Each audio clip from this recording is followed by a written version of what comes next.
The controller told us that these objects had been observed for over 2 weeks, coming down from over 80,000 feet, rapidly descending to 20,000 feet, hanging out for hours, and then going straight back up. For those who don't realize, above 80,000 feet is space. Is there a correlation between any of the characteristics of these UAPs, UFOs? What we tend to see are the smaller vehicles tend to be, think of a sports car. The large ones tend to be, not always, but almost exclusively either triangular shape or boomerang shape.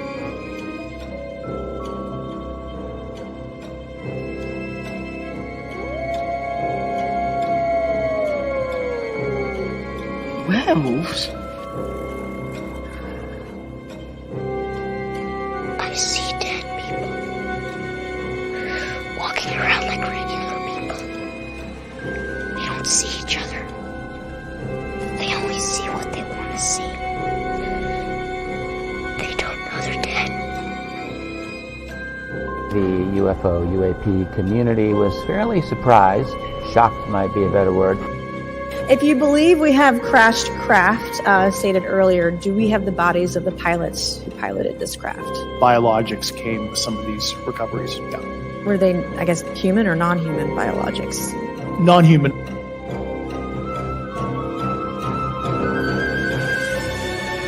Do you think there is life on other planets? Well, I'm not quite sure, but I suppose there would be. Oh, I've seen a flying saucer. You've seen one? Yes, definitely. At Lane Cove. When was this? 1953. You don't think this is a figment of your imagination? Several other people with me saw it.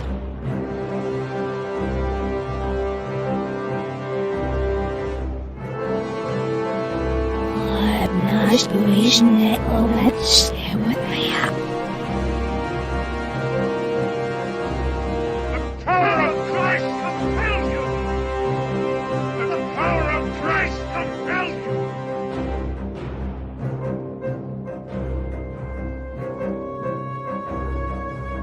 There is now a new UFO whistleblower with some major bombshell-level statements.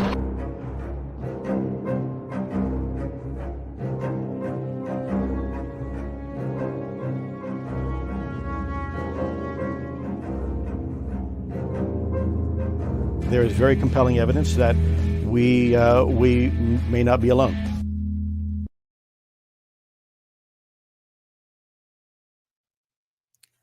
This episode is brought to you by 8 amazing people: Eddie Tabb, Lisa Bowden, Taban Rice, Kelly Lewis, Mecca Mickey, Diane Boss, Jeanette Angel, and Dorothy Hawkins. And a special thank you to all of the subscribers on YouTube and the followers on Spotify. If you wish to support the podcast on YouTube, you can hit that join button below to become an Eyes to That Sky member. Or if you want to join our Patreon or provide other support, the links are below in the show description. But now, on with the show.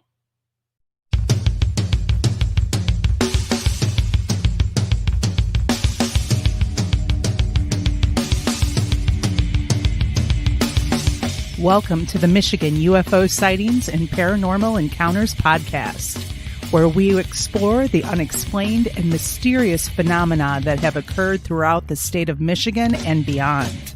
From UFO sightings to ghostly encounters, we delve deep into the stories, the evidence, and the theories behind these strange events. We are your hosts. I'm Michelle. And I'm Wayne. We are an educator duo that after an encounter with a triangular UFO in 2018 in Michigan, we decided to investigate UFOs and the paranormal. In this podcast, we will be speaking with eyewitnesses, experts, and researchers to uncover the truth about some of the most intriguing cases of paranormal activity in and around Michigan. Our goal is not to convince anyone of the existence of these phenomena, but rather to provide a platform for discussion and exploration. So, buckle up and join us on this journey down the paranormal rabbit hole. On an escalator. Okay, welcome everyone to another exciting episode of the Michigan UFO Sightings and Paranormal Encounters podcast. We are coming to you from Southeast Michigan within the shadow of the great Motor City, Detroit, Michigan. As we are down in the bunker tonight, we want to thank you for joining us. It is Sunday, August 4th, 2024, and welcome. Well, I guess it's the new world, right, Michelle? Where reality is subjective and the singularity is just on the horizon.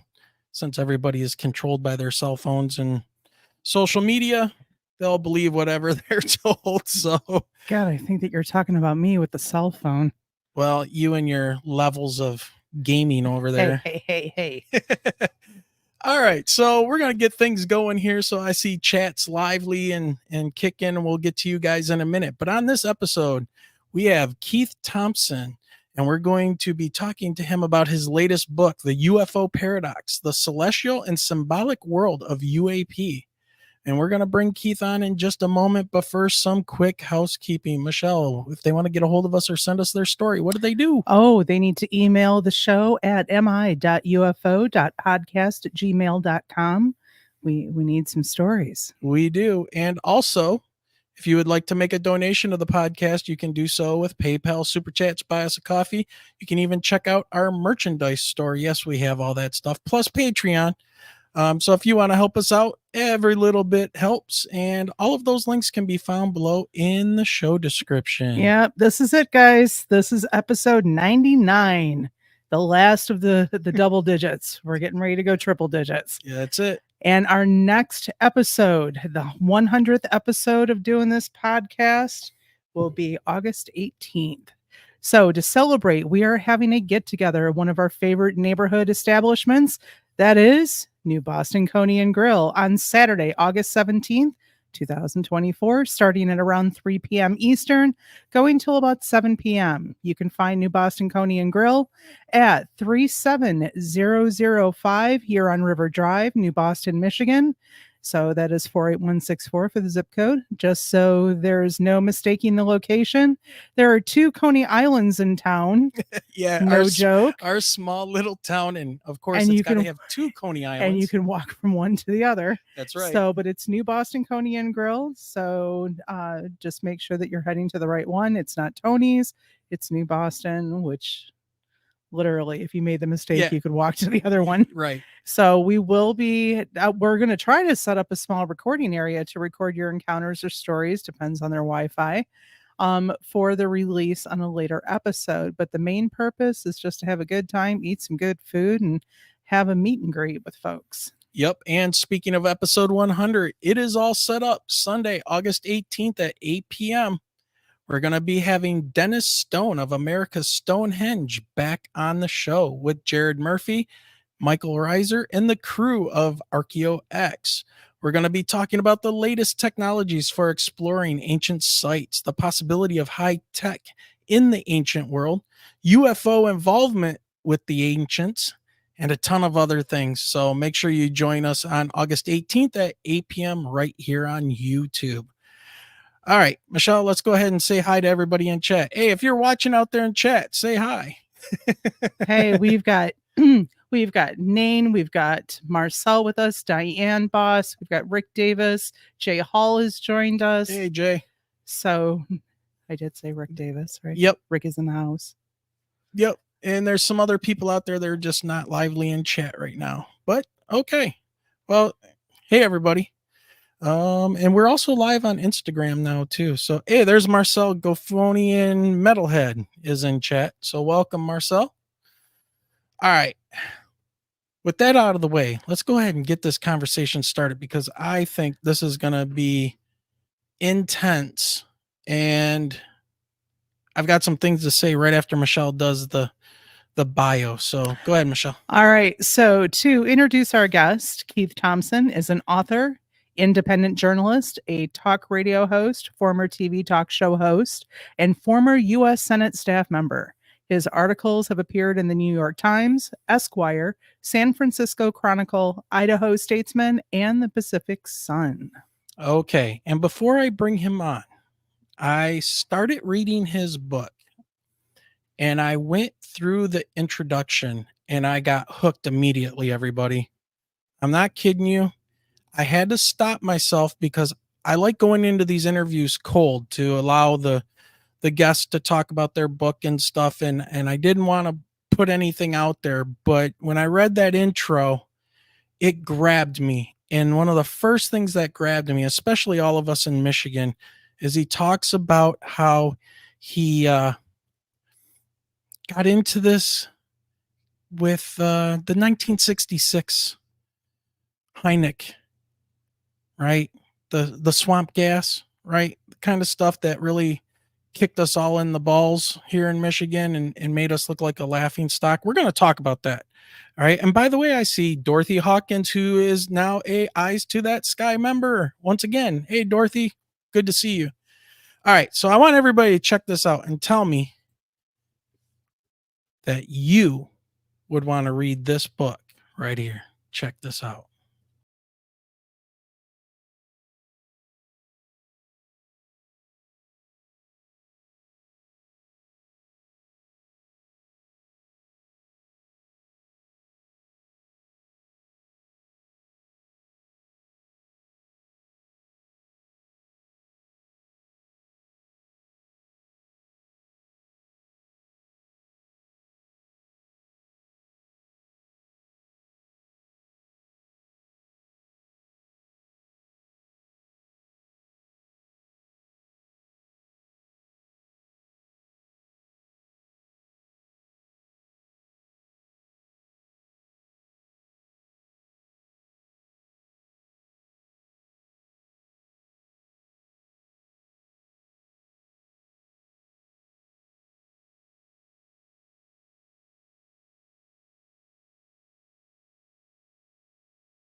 Okay. Tell me you don't want to read that book. I'm absolutely digging into it after this interview. I have a feeling I'm going to be nodding my head and getting, as I'm reading and getting this book done probably in like a day and a half. So with that being said, let's go ahead and bring him on, the man of the hour, Keith Thompson. Keith, thank you for joining us. Well, thank you for having me. It's a pleasure to sit here. First of all, what a marvelous introduction. Thank you for playing the trailer because it sets the context for the conversation beautifully. And yes, let me say this is like being home again. I grew up in Northwest Ohio. And yeah, the Hillsdale, Michigan case, the swamp gas case, which we can discuss, had a big impact on me. And I grew up listening to a great AM radio station. It may have changed formats by now, CKLW in the Motor City. It was my source in Northwest Ohio for Marvin Gaye and yep. And Martha and the Vandellas. So, I mean, without that exposure to CKLW, the Motor City, I wouldn't be the man I am today. So thank you, Detroit, Windsor, Ontario. And that's what they would always say. That's right. So it's great to be here. Now, was CKLW, was that the one with Alan Allman and Pillow Talk, baby. No, that was 100.3. Oh, okay. Yeah. WNIC or something like that. Yeah, Alan Allman was WNIC. Name says CKLW AM 800. Yep. That's They had it. a jingle there. CKLW, the Motor City. Yeah. They had about 5 or 6 of those great jingles with great singers. It was in the days when they would hire, the choir or singers, professional singers to do the jingles. And I don't know what kind of a station they are now. All news, country, who knows? But I remember as a kid, my mom was an AM radio fanatic, and I would have to listen to Sally Jesse Raphael. I would listen to Larry King at night, and then during the day on like WXYZ 1270, I think it was this conspiracy guy who was a former Marine. His name was Mark Scott.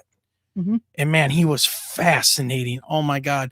But I was indoctrinated at a very young age, and that's how I used to fall asleep at night. And now still to this day, I have to have my phone next to my bed playing a podcast or something, listening to people talk, and then I go to sleep. So I'm the same way. I tell my friends if I can't sleep, I put on a podcast where people are arguing about something, and they said that lets you go to sleep. Well, maybe not the arguing, but if I listen to a good guest on a podcast, I'm good maybe for 10 minutes, and then I sleep, and it goes into my dream life in a good way. And of course, I grew up on that late night overnight with the great Art Bell, who's no longer with us, but he, just like you guys, covering this beat as he did from the high desert in the middle of the night. This is Art Bell. Yeah. Yep. So, all right, Keith, let's dive into this. So, as your bio states, you've done a host of duties, one of which was being a U.S. Senate staff member.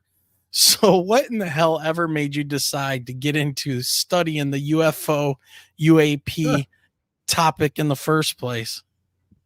Well, that short-term political career was actually when I was quite much younger. I still love politics, but I don't want to be in it in the way that I thought I did at one point.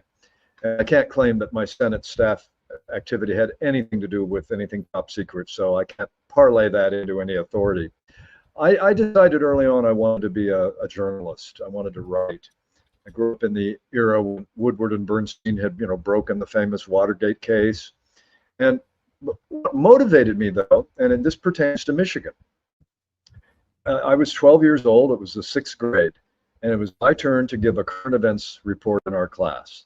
Our teacher, had one of us at a time, maybe 1 a week, 2 a week, I forget, to choose a news story and come in and cover it like a news person, tell the class what it was all about. It was at the time when in Hillsdale, Michigan, the famous case was, UFO case was, for some reason, it made it into national news. Walter Cronkite, for 3 or 4 nights in a row, led the news. The opening story was the Hillsdale, Michigan, or Hillsdale College, I forget which, UFO sighting. Lights, craft, the whole 9 yards.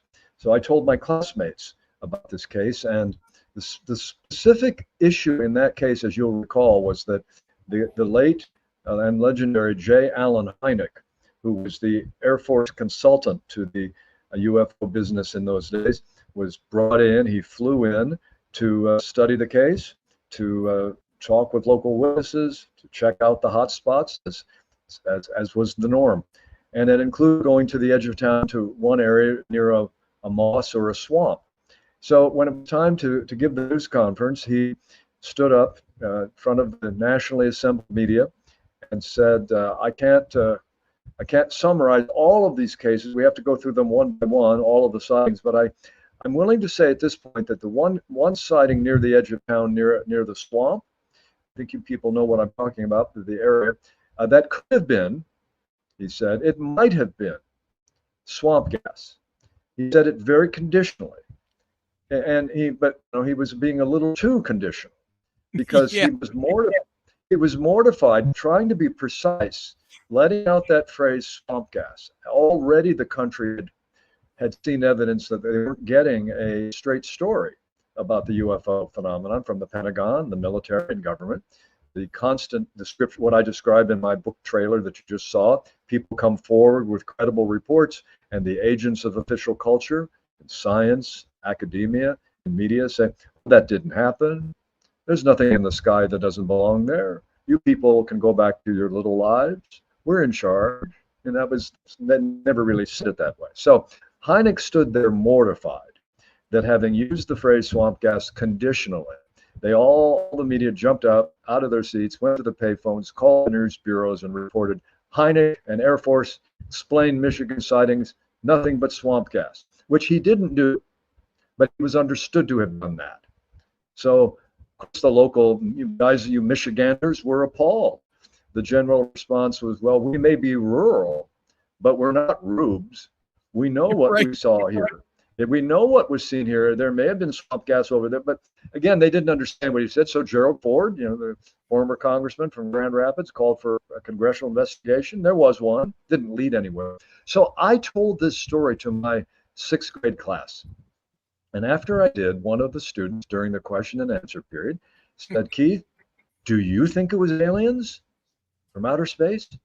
And I said, well, that's what some people, that's one theory, but it's not my conclusion for sure right now. I was likewise trying to evaluate the difference between observations and interpretations. So I already understood there was a difference between the two. So the next question came, well, what do you think they saw? And I said, well, again, I don't know, but it's pretty clear that the descriptions don't match swamp gas. And at that point, my teacher, a woman named Mrs. Lowry, came up and stood next to me. She might have put her hand on my shoulder and said, what I think Keith is telling us is in something like this, it's important to keep an open mind and ask relevant questions. When I can't tell you what it was like to have that kind of a response, that kind of a positive response. When you're 12 years old and you're an aspiring adult, you want to be grown up someday, you want to be taken seriously. And I was very interested in current events and politics, and this UFO thing was very fascinating. And I had a sense, well, I can report on these things. I can pay attention and give my views and cover it. Then she also said, she turned to me and said, in a way that teachers often do, they'll call you by your full name. She said, Mr. Thompson, that was an excellent report. You have the makings of a journalist or a scientist, maybe, possibly a detective. Then she said, kind of putting her fist up, she said, follow the clues, follow the evidence wherever they lead. And again, for me, that was like a benediction, almost a blessing. As a motto for life in general, as well as the UFO phenomenon, the paranormal, follow the evidence where it leads. And if it takes us beyond our current maps of society, our current theories, what's real, well, it won't be the first time. So I had that kind of permission given me by my 6th grade teacher. Follow the evidence wherever it leads. And if it does come into territory that our society has not yet fully acknowledged, such as the paranormal, or for that matter, extraterrestrial possibilities, then open to those theories. So that's a quick introduction to how I got into all this. Yeah, it's always great when you have a teacher that will help open doorways instead of trying to close them on you and let you explore those things. And as a 12-year-old kid, I'm sure that was not only just an ego boost, but permission to continue to dig and follow evidence. I'm sure that was really big for you. That's exactly right. And I know that, we've all heard of stories, and maybe we've had this experience ourselves, those days when the teacher comes to class because he or she is having a bad day and conveys to you indirectly or directly that, well, that's a pretty stupid response. Yeah. Those kind of thing, or, parents or whatever, we have these bad imprints from adults and authorities that can be very hard to overcome. You internalize that. Yeah, I'm not very bright. I'm kind of stupid. Well, anyway, in this case, that wasn't what I heard, and I wasn't celebrated as any kind of a hero either. It was just that I'd given a good report. I'd done what I intended to do, and 5 minutes later, I was on the playground with the other kids. And I was getting to be a 12-year-old again. But I continue to pay attention to this, and I continue to follow it out and follow sightings.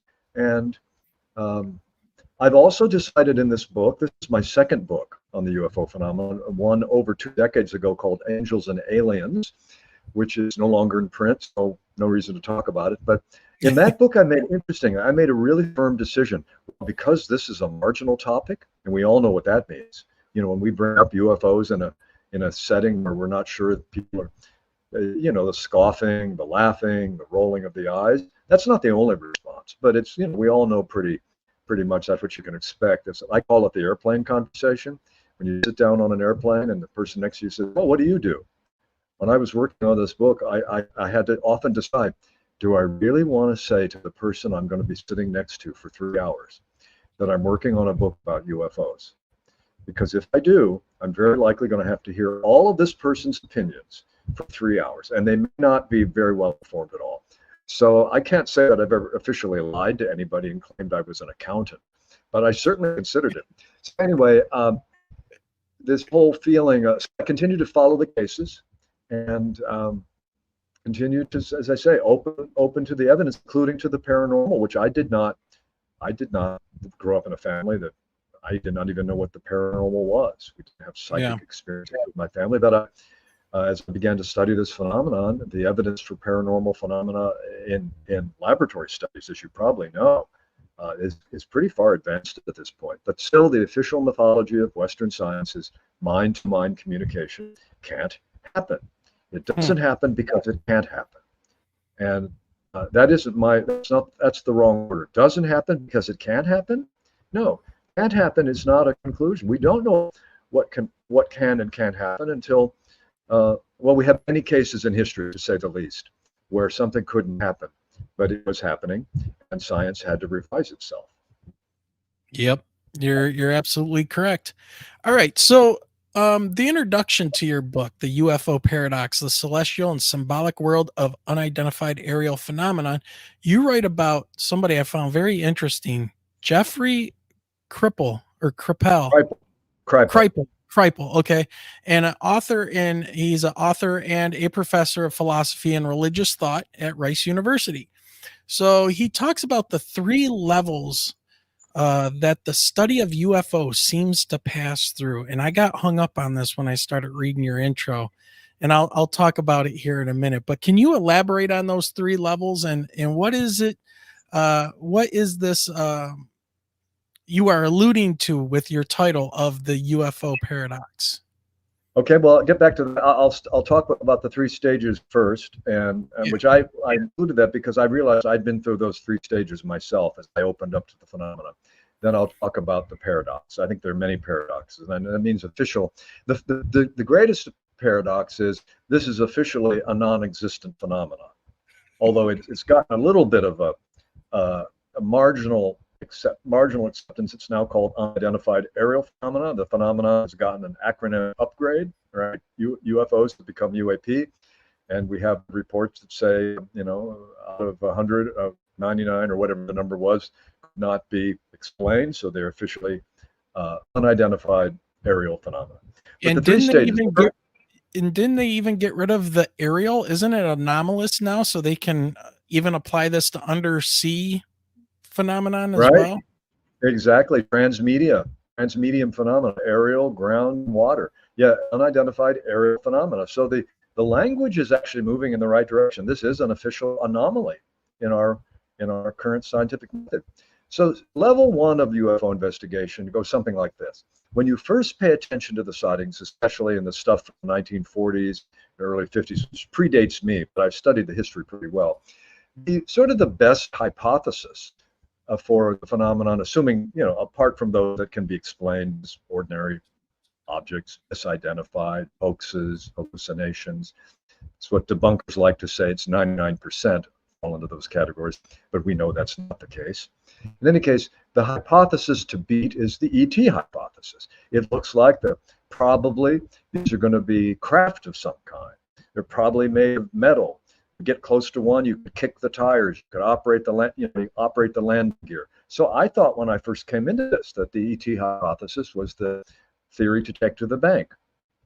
Then as I kept looking further comes level 2, and that's when, let's say, the books of Jacques Vallée, the astronomer from the 1960s, came out and said, well, we have evidence that this phenomenon, something like this, has been interacting with people long before the modern age of saucers, long before Kenneth Arnold's sighting up in Pendleton or at Mount Rainier. The different cultures throughout the world have these kind of encounters with certain kind of other creatures. For example, in the Celtic fairy lore of Celtic countries, fairies abduct children. So anyway, so then you begin to think stage two is, well, maybe this is just some kind of weird mythology, some kind of folklore in our midst. Instead of an invasion, it's probably closer to a haunting. Well, actually, you guys deal with the paranormal. There are likenesses between this and a kind of haunting. These are poltergeist-like phenomena. In some cases, they appear and disappear quickly, and yet register on radar. So there's another paradigm. So the third level then is, okay, then you kind of think maybe this is some kind of tricky folklore emerging in our midst. And then the third level comes, which is, well, wait a minute. People are reporting bodily implants. People are reporting abductions. They're no longer just seeing craft, but these interactions with being taken out of beds at night. And then these alleged military documents that get leaked every now and then. So at one point, Kripal says, at one point you conclude, there comes a time when you say, whatever this is, it isn't going to be explained by conventional science or by conventional religion alone. Those two frameworks may be helpful. But whatever this is, it ain't an objective only, and it ain't subjective only. But it's both objective and subjective. It's both material and psychic. And so I mentioned that at the very beginning because I say to the reader, if this is the conclusion this author is putting forward at the very beginning, it's not only objective and it's not only subjective, but both in some way. That doesn't make it seem very encouraging that we're going to get to the bottom of this. It almost seems like a dead end if we can't put it in one category or another. My argument in the book, Wayne, is that this phenomenon takes us beyond the divide between mind and matter. This is a phenomenon that not only straddles that line, it crosses it. That's what psychic phenomena are. They are mind-matter interactions that can't be explained by the mainstream of science. But I often say, I guess the UFO phenomenon didn't get the memo that it's not possible for it to be real. Sorry. 100%. Didn't read it or didn't believe it. So as usual, I cite the case of Galileo, the famous Italian astronomer who had used his computations and a device called a telescope to look into the sky, and lo and behold, he said, well, it looks like Earth orbits the sun, not vice versa. And he began to kind of murmur about that in the neighborhood, so to speak. Then he got a knock on the door from the men in robes from the Vatican. The church is the organization at that time in history that determined these matters. Science did not yet really exist. They said, Galileo, you are to stop saying this. He said, well, you don't have to take my word for it. Look at my computations, same as Copernicus. By the way, you can use my handy dandy telescope. They said, we're not looking through famously, we're not looking through your telescope. Once again, we're telling you, cease and desist, or we'll put you under house arrest. Well, he was a man of science. He was also a religious man. He wasn't looking for a fight with the Vatican, with the Catholic Church. He continued to say that the Earth orbited the sun. They put him under house arrest, which is better than burning him at the stake, which the Catholic Church did. This is not to beat up on Catholicism. Let's just say the Church. The Church, in a phase of its history, was deeply antithetical to what we now call science. That's why we had a split. They're two different knowledge realms. So anyway, he wasn't burned at the stake. We now know because actually the Vatican confirmed it centuries later. Oh, by the way, Galileo was right. Never mind. So this is often the case. Like Rosanna Dan on Saturday Night Live, she would do her annual her nightly newscast, and then Chevy Chase would correct her on something basic, like you got it entirely wrong, and she'd turn to the camera and say, "Oh, never mind." Yep, exactly. Well, the reason I'm fascinated with his 3 levels is that about a year ago or so we started this podcast, just a quick history. Michelle and I started this podcast because in 2018, we had a encounter with a black triangle UFO, and there was some psychic communication that came with a lot of emotion that hit me while I was driving the car. And long story short, I ended up getting pretty sick because I ended up with hyperthyroidism and all my hair fell out and turned white. And I became very sick. I got very thin. Nobody knew what was going on. And here I am at, 47 years old as a very low percentage male getting Graves' disease, and they didn't know what caused it. But my beard and everything turned white. My hair turned white. My students didn't even recognize me after I had to take 2 weeks off work to get the medicine to control my thyroid that I'm still on today. Not as much as I was, but I was literally going nuts. But a communication happened to me while her and I were driving at 2:30 in the morning with this triangle, and it said, "You don't belong here. Get away. You don't belong here." And it wasn't so much what it said, because I'm former military, and I'm just a contrarian by nature. I don't care what you have to say, I'm going to do what I need to do. And the emotion level, though, the amount of terror that hit me it's undescribable. I never felt anything like that. Jumping out of airplanes, rappelling out of helicopters, shooting guns, blowing things up. Nothing frightened me as much as when that thing talked to us. Because Michelle was even hanging out the window of the Jeep as we were driving underneath it, looking up at it, seeing if it's making any noise. I'm looking at it and I'm seeing this wavery, almost like a field of something around the body of this thing. And I'm all in. I'm like, oh, my science teacher background is kicking in. I want to dig in. What is this? What is this? And then that hit me, and it was like, we're getting the hell out of here as fast as we can. And we've been constantly going back and forth with this idea of, is it paranormal? People say they see Bigfoot when they see a UFO, or there's ghost lights, or there's this or that. And we've gone round and round. And then I read what you wrote in your intro. And so I had made mention in a podcast, I think it might have been even our own podcast with a guest that we had on. And I had made a point to say something like this, and I'm paraphrasing, but I typed it out. Our scientific method may not be the approach that we need to take, and the religious angle doesn't bode well either. If we can't do repeatable experiments, we can't use the scientific method. We're going to need something different or new to approach the UAP to get even a basic understanding of what's going on. And when I read that in your book, I was like, he got it. He knows that he's got it. This is this constantly going in a circle, and we're fighting about it, and it's both yet neither. So it's both yet neither. Thank you. Well, you just summarized. You haven't read the book, but you got the main idea, and it's always a delight to talk with a podcaster, podcasting team that's on board. Your experience, by the way, is far more common than you know. It's very much like the Skinwalker Ranch thing. Maybe you've seen the series on TV, and a little sensational, you might say.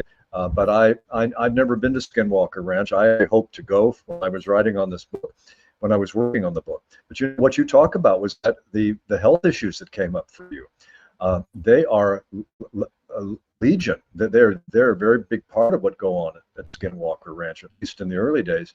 So I never got a response back to my journalistic request to go to Skinwalker Ranch, but I don't regret it, because these orbs of light, they're not necessarily benevolent. There's cases of lymphoma and all kinds of immune system disorders. This is not to scare people about this phenomenon. There's probably more than one kind of thing that's lumped into the phrase UFO.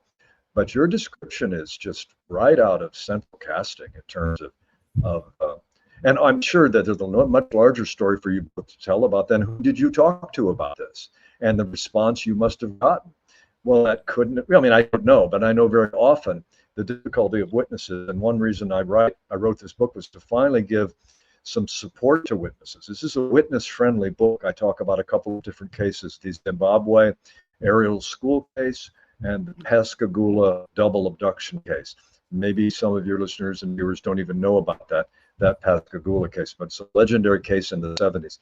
but both witnesses fell into kind of a wasteland in their lives. One of the witnesses in Pascagoula, his name was Calvin Parker. He even started going by the name Randy. He created an alternative name, an alias. He didn't change his name legally, but he became known to everybody in his life as Randy. He moved to a new town because he'd had an abduction experience, and he was tired of people saying that couldn't have happened, didn't happen, or if it did, it was of the devil, which is a very familiar response people get. So anyway, we're off to a great start here. We're talking about the major issues. Well, just to tell you really quick, after we had that experience, we didn't talk about it for about 3 days, and then we kind of sat down and we were like, you know what? Why don't we start a Facebook group and see if anybody else saw anything that night? Because that was really weird. A 300-foot per side black triangle that was, hovering 125, 150 feet above the road of a major intersection at 2:30 in the morning in Canton, Michigan. And I can't believe that nobody else saw it. Well, we started that group. It's still live now as a private group and asking people. And we started getting reports from people, not of that, but of other things that they were experiencing, other craft. And after we did that for about, almost about 2.5 years, and the responses we were getting was amazing. We didn't talk too much about it at our jobs and stuff. I mean, we're both teachers, and it don't usually go so well when you talk about that stuff. And there was some disparaging comments and things like that when I did talk to some people, but that's to be, expected.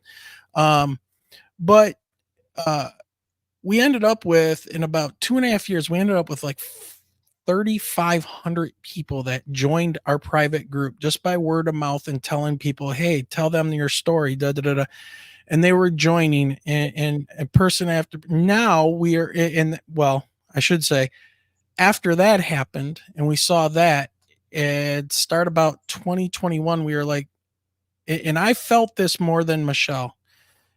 I was like, we need to talk about this publicly, and we need to create a safe place for these people that are reporting their stuff on our Facebook group. We need to get their stories out there, and we need to get this stuff, saved for the rest of humanity as far as our technology will take us.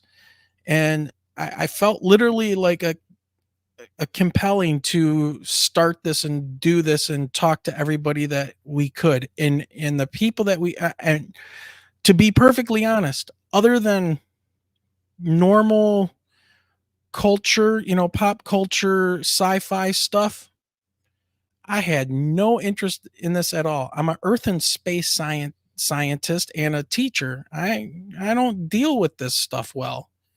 Now I do. And now we're up to almost 7,500 members on our Facebook group that, follow the podcast, listen, tell us their stories on there, put up news articles of UFOs from around the world, and it's worldwide. And never in my, I don't know, what am I, 54 now? 54 years would I think that I was going to be in this kind of a position and talking about this. And I don't know, Michelle. Paul Revere rides again. I really congratulate you, but that's the same impulse that Paul Revere had. Something's going on. Pay attention. Something's going on. Pay attention. No, it's that is. Boy, there's just so much in this. One thing I write about, one of the paradoxes that I refer to in the UFO paradox, is that we have credible reports all over the world for decades, consistent people from many different walks of life reporting extraordinary phenomena. And the response is typically, well, that didn't happen, it couldn't happen, or they're there, something upset you. But so it's this stalemate that develops, it's a deadlock that develops. Witnesses who are living ordinary lives, who do not set out to see this, they haven't read the UFO books first. Some may, I'm not saying there's never an example of that, but the idea that there's a contagious effect, too many people are reading these UFO books and then they go out and have the experience, it's not how it worked. So in the void that gets developed, the phenomena sinks into our collective psyche. So it becomes part of our life. You know, for a long time, I thought that the gatekeepers in science and academia were preventing knowledge. But you know what I've actually come to see? The way this phenomenon is working, its actual effect, whether it's its intention or not, it is bypassing the gatekeepers. It's clearly not going to American Society for the Advancement of Science and showing up on their lawn at their conventions. That's not what's happening. Many years ago, Carl Sagan, of billions and billions of galaxies fame, famously let slip a statement about that. He was pretty much of a skeptic on UFO stuff, open to it in principle. But he said, you know, if this was something real, why would they be picking on Betty and Barney Hill and abducting them up in New Hampshire on the way home from bingo? The two fishermen in Pascagoula. If this is a real extraterrestrial phenomenon or something similar, certainly they would be coming to people like me and my colleagues. When I heard that, I thought, well, Carl Sagan, you've got contact envy. They haven't been contacting you. They're going directly. It's a populist phenomenon. They're going to the people. And often people who are not as well educated in terms of formal education as Carl Sagan. Great respect for the late Carl Sagan. He did a lot of good work. But yeah, so this is a phenomenon that interacts with people where they live, so to speak. They're, just like you guys come home that night. That's a remarkable story. And what's funny about that, you just mentioned Betty and Barney Hill driving home from bingo. Michelle and I were on our way home from a bingo at a late night bingo session at 2:30 in the morning in Canton, Michigan. And we're only like 12 miles at that point, north. Yeah. About north of Detroit Metro Airport. So when I saw this thing, I thought it was an airliner crashing at first. And I was like, damn, this thing's coming right down Ford Road at us. Cause we saw the big 3 lights on it and from about a mile away. I was like, this airliner's coming down. We're both dead. I'm good with it. There's nothing we can do. There's nowhere we can go. It's over. And then as we got closer, I noticed the thing wasn't moving. It's just sitting there. And I'm like, okay, what the hell is that big that is just hovering over the road? And as we got closer, I could see this thing. It was a black triangle, but the body of it, there was a couple weird observations I made that made no sense. It short-circuited my brain and everything I knew about physics. First of all, the thing was huge. Secondly, the body on it, I didn't see any texture to it, but it looked like a heat mirage off of hot blacktop in the middle of August, in the middle of the desert.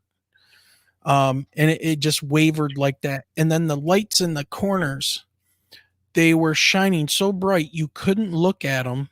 The best I could tell is they looked like they were kind of recessed, but I was looking on the ground at the street lamps and some other vehicles in the area. It's March, by the way. And I'm looking, there's some snow on the ground. I'm like, okay, well, where are the lights on the ground?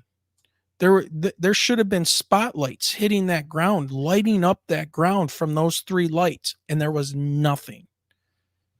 Absolutely so all nothing. of those, by the way, will be, I mean, everyone, including the mirage effect. You use the term mirage.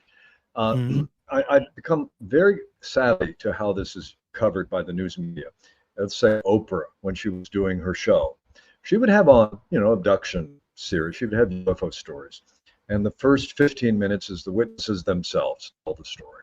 And then in the second 15 minutes after the commercial, friendly UFO researchers, that is to say researchers who, like you both, have studied the phenomenon and can give some credibility to it. Then near the end, they bring on the so-called scientist, who very often is not really a skeptic. They tend, when I say so-called scientist, what I really mean is so-called skeptic. I'm a skeptic. I don't take anything on faith. We're all skeptics. I don't assume, maybe I misidentified a phenomenon. You didn't misidentify the moon that night, okay? That was not Mars or setting, Venus. or optical illusion, or Venus. But when you say, the debunker would come on and say, well, Wayne in Detroit says it was like a mirage. This is a very good word. Wayne is actually giving us a good word here. This is very often, our eyes are not as reliable. Eyewitness testimony is really not as reliable as we think. It's very often the most unreliable. So the subtle disparagement and debunking. I'm not saying people should be taken at face value, but when they're per se, you always want investigation. You want multiple witnesses. That was your impulse, was to get multiple witnesses to see if we're there. Of course, that's what we want. But we very often find that. We very often find multiple witnesses. But there's also a silencing effect, because you know that you are what I quote in the book, Professor Thomas Berger, a sociologist from the 1970s. He had a phrase called a cognitive minority. If you live in a neighborhood and you and your family are the only ones who know something, saw something, or believe something, say you're a member of a religious faith, you're a member of a minority religious faith in a community with everybody else is a different religion. Well, you are a cognitive minority. You hold to a body of knowledge that is not accepted by the rest of the community. Doesn't mean you're going to be driven out of town, but it would mean that if you're a minority on that issue, you're going to probably keep it to yourself. So a UFO witness is very often a cognitive minority. They're holding on to some knowledge that when they tell other people they had the experience, they often get scoffing, mocking, but not always. That's the thing. There's a growing looking beyond. We're living in a time, thanks finally to the Pentagon saying that this phenomenon that they spent decades pretending didn't exist and ridiculing witnesses. Now we're about ready to come out with more and more evidence that it is real.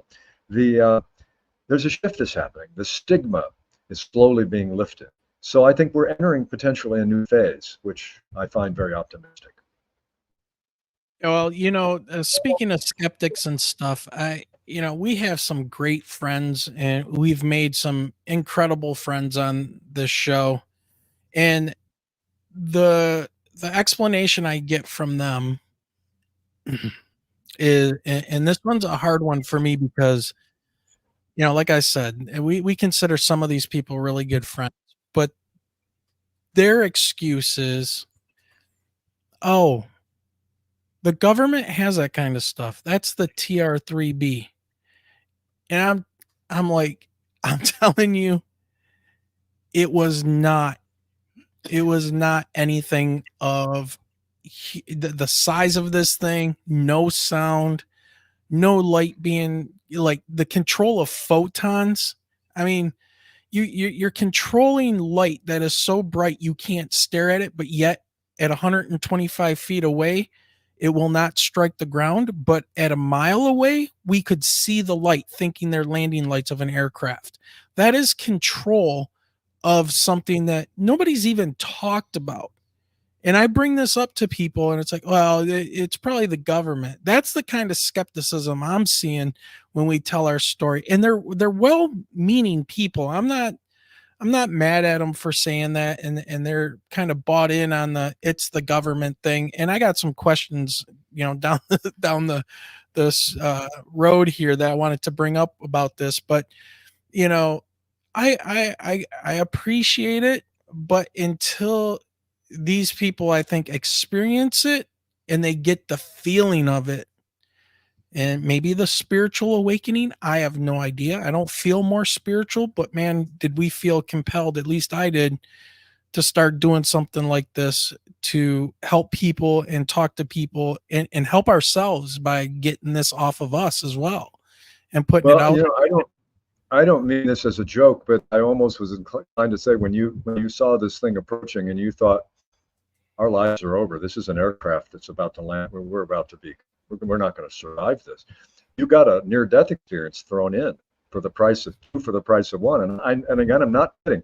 That is not technically a near-death experience, but there is the dimension. The key elements of the NDE, the near-death experience, is the existential certainty that you're going to die. Very likely, this is the end. If it doesn't turn out to be the end, that does not make it. That does not diminish the fact that it was a sense of impending death.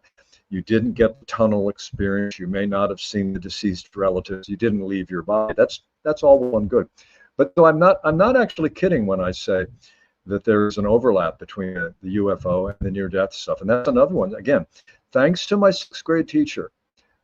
Wish she were still alive. I assume she's not, because she'd have to be pretty old.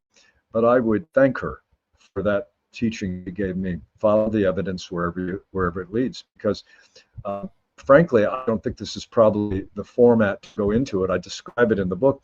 But I had a near-death experience, a full-blown near-death experience in my 20s.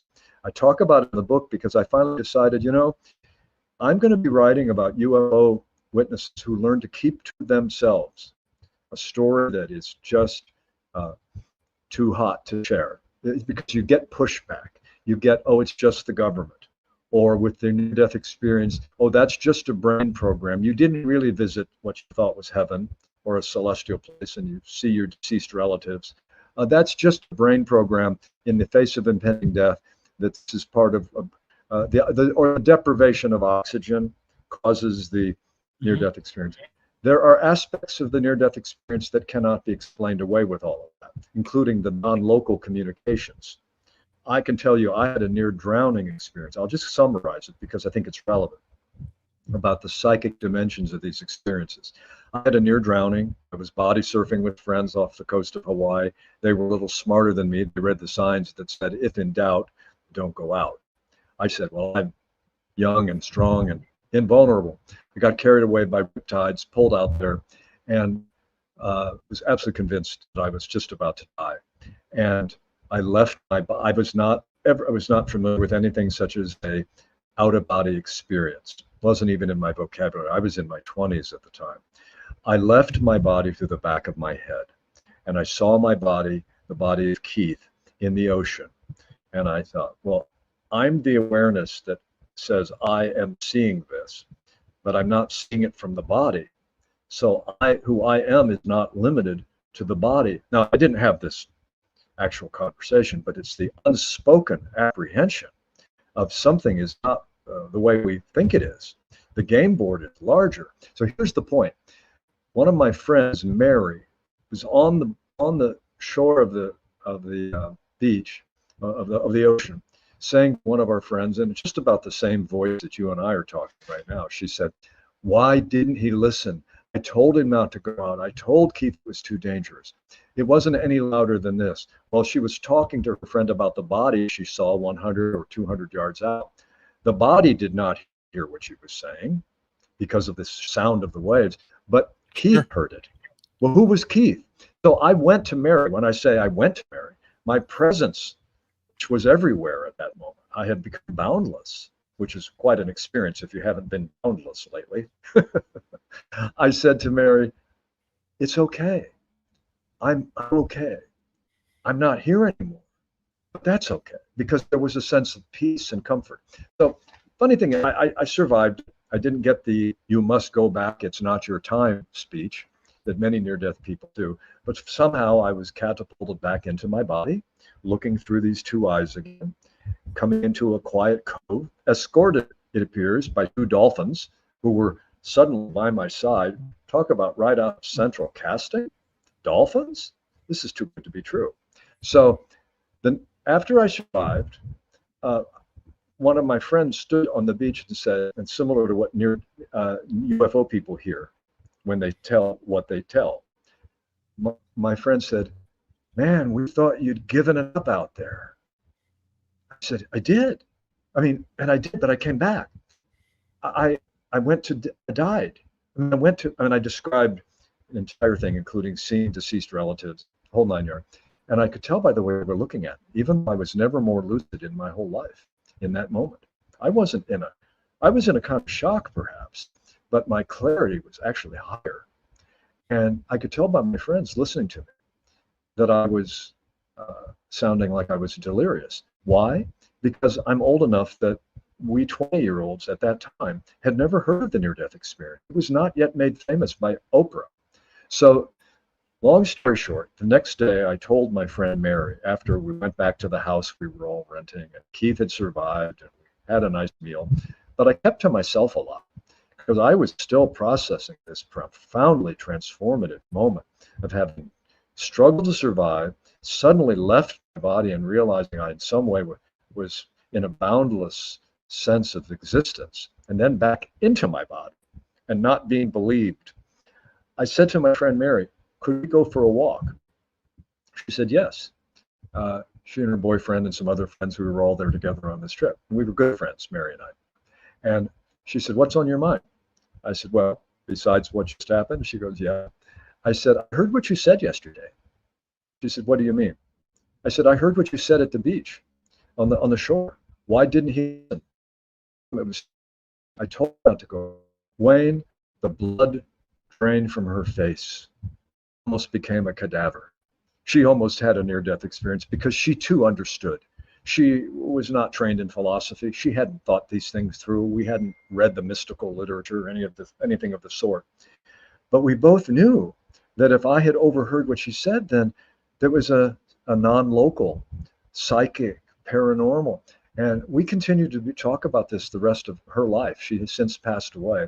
I was with her when she died. So anyway, I tell that story because I also, in addition to having that powerful experience as a young 12-year-old journalist, so to speak, I also had this profound internal, or not entirely internal, experience, metaphysical experience with a larger reality of the near death. So I've never had a UFO experience, I'm inclined to say, but I have had a parallel experience, which makes me very sympathetic to UFO witnesses who, when they come forth with their story, they not only get pushback, but it's deeply, it adds, it's like, I define the UFO experience and the near-death experience as a kind of spiritual emergency.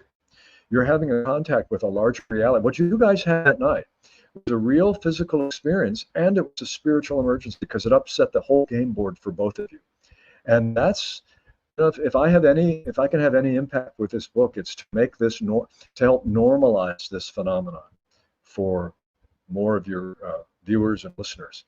And that doesn't mean having all the answers. I don't solve every question.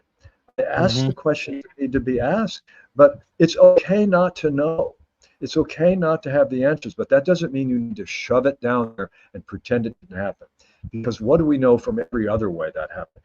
Nothing in life gets better when we push it away and refuse to deal with it. Family secrets don't get resolved. They just get pushed away to the next generation. With it. Yep. So always the right day to tell the truth about reality as you know it. That's a major premise of my book. Yeah, well said. And by the way, that book is The UFO Paradox, The Celestial and Symbolic World of Unidentified Aerial Phenomenon by Keith Thompson. And you guys can find his website at thompsonatlarge.com. So make sure you go and check that out. So that was awesome. Yeah, I mean, that story about the riptide and everything that happened, it's mentioned in the intro as well. And very, very interesting. And it had everything starting to go in my head about what is all of this, right? And I'm, once I think I have something, it's back to square one. But when I'm reading that, I'm like, wow, okay, somebody else is getting this. Somebody else is getting this. So I wanted to ask you, we had a guest on not too long ago, and he's been on twice, and he did remote viewing. Michelle is an amazing remote viewer. I don't know how she did this, but it's insane what she can pull off. In if you want to watch one of our previous shows with Brian Bowden, Michelle basically predicts, or what was it, a guy in Germany, right? No, it was the picture that he had sealed in the envelope. What I had spoke of was like a church or a castle. I mentioned a bridge. I mentioned a woman or women. I mentioned lots of trees. And what it ended up being was a famous castle in Germany. But what got more twisted was the very next day, I just happened to be scrolling through my phone and something popped up on Click on Detroit. And it was talking about a 31-year-old man from Lincoln Park who was being arraigned for the murder and attempted murder outside of this famous castle in Germany where he had pushed a woman off the bridge. And the night before, I mean, I could see all of these things, couldn't see, what had happened. Right. With the but news, it was the same castle. But it was the same exact castle. The same picture that he had in an envelope, and he was talking to us from Florida, as a matter of fact. And did this happen after your UFO sighting? Yes. Oh yeah, this was just a few weeks ago. So your remote viewing is subsequent or before? Because many cases, sometimes people have psychic abilities before these experiences, before a UFO witness, before a UFO sighting. And sometimes the psychic capacity seems to develop subsequent to the UFO sighting. It could be enhanced, but I've always, lived by that motto of women's intuition. So, and kind of like that innate, mom's ability to know what's going on in the back of my head. I've been teaching for 24 years. So it's like kids could be talking behind me and I know exactly who it is and where they're at in the room. How far away they are. So Wayne likes to joke and call me the bird of prey, because then I'll just like turn around and like Hawkeye exactly where the kids are. Yep. But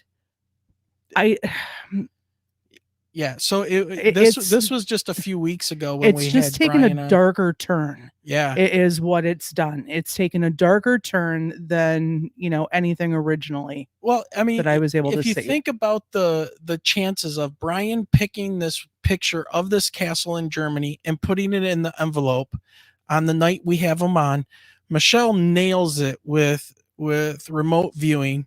Next morning, we wake up. She's going through her Facebook feed.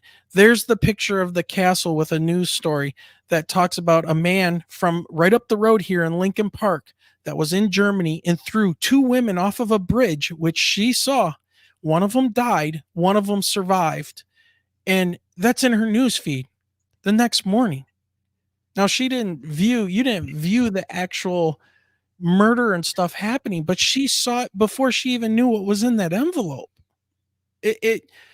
My phone knew that I had talked about the castle, because the next day their data mining put that article in my phone for me to but it was a recent thing that had happened, but it was so bizarre, which anyways, my question was with this guy, and you elaborate on that however you want, but he says that don't worry about talking about disclosure, because disclosure already happened. It's called the movie Close Encounters of a Third Kind. So what do you think of that kind of position? And do you think that in the case of UFOs that this is art imitating life, or is life influencing art? And to what degree do you think they're influencing each other? And, is there truth hidden somewhere in that statement? Yeah, well, all of the above. I continue, again, referring to my age. I've been around long enough. I've seen my share of UFO movies, although I have to say I'm not a real big fan of the space alien invader type movie. Right. One with the White House that just blew the whole country up. I just, that's not a very thoughtful. It's just a... Oh, Independence Day. Independence Day. Yeah, I mean, it's a great kids movie, but no, I mean, Close Encounters of the Third Kind, for my money, is still the premier work. It had a couple of elements that are really important. Number one, remember the opening scene with the air traffic controller talking to 3 different airlines, let's say American, Pan Am, and TWA, all of whom were calling in, hey, Tower, got something in sight here. Is there some kind of a craft? I don't see it on it doesn't seem to belong here. And they said, well, what describe it? And they described maneuvers that shouldn't have been happening. So there came a time, it was a very, very short period, the Tower called back to each one of the pilots. TWA 161, do you wish to report an unidentified flying object? Negative. Pan Am, negative. American Airlines, negative. I wouldn't even know what to report. And the air traffic controller said, we understand. Well, what they were saying with that, they did not want to be a cognitive minority. They did not want to have it reported on the news by the time they got home that the pilot by name was associated with the UFO sighting. So that's an accurate thing. Also, the plot in the movie with Richard Dreyfuss, just feeling psychologically drawn to recreate something on his dining room table with mashed potatoes. He even brought in dirt from the outside and mud. His wife and children left him. because they thought he was going crazy. Meanwhile, people from all around the world were envisioning Devil's Tower in Wyoming, and they all converged on that. Now, at the macro level of ordinary, no, there haven't been as kind of mass migrations to a particular site, but there are intuitive pulls that cannot be explained.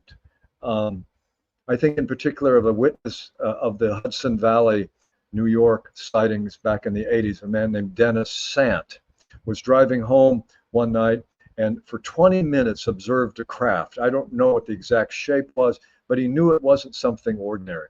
And for that 20 minutes that on that road, he saw that craft, he felt the strangest compulsion to review his entire life.